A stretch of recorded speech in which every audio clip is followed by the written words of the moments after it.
বৈষম্য বিরোধী ছাত্র আন্দোলনে হত্যাসহ একাধিক মামলায় নারায়ণগঞ্জ সিটি কর্পোরেশন সাবেক মেয়র সেলিনা হায়াৎ আইভীর তার নিজ বাড়িতে অভিযান চালিয়ে গ্রেফতার করেছে পুলিশ। শুক্রবার ভোর 6:45টায় শহরের দেওভাগ এলাকা থেকে তাকে গ্রেফতার করা হয়। এর আগে রাত 11:30টায় পুলিশ তার বাড়ি ঘিরে রাখে। খবর পেয়ে বাড়ির বাইরে অবস্থান নেয় তার সমর্থক ও এলাকাবাসী। পরে সড়ক অবরোধ সৃষ্টি করে বিক্ষোভ শুরু করে বাড়ির চারপাশ ঘিরে রাখে।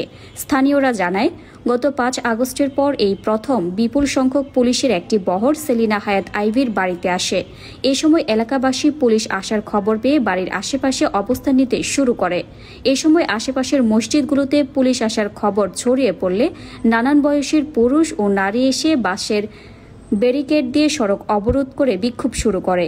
এদিকে আইভীকে পুলিশের বহরে করে নেওয়ার সময় তার সমর্থক ও এলাকাবাসী শহরের বিভিন্ন স্লোগান দিয়ে গলাচিপা এলাকায় পৌঁছলেন নারায়ণগঞ্জ মহানগর যুবদলের সজল ও রিয়াদের নেতৃত্বে আইভীর থাকা পুলিশের গাড়িতে লক্ষ্য করে ডিম, ইট পাটকেল নিক্ষেপ ও হাতে বোমা বিস্ফোরণ করে সমর্থকদের ধাওয়া ও মারধর করে 2টি মোটরসাইকেল ভাঙচুর করে বিভিন্ন স্লোগান দেয় যুবদলের এই নেতাকর্মীরা।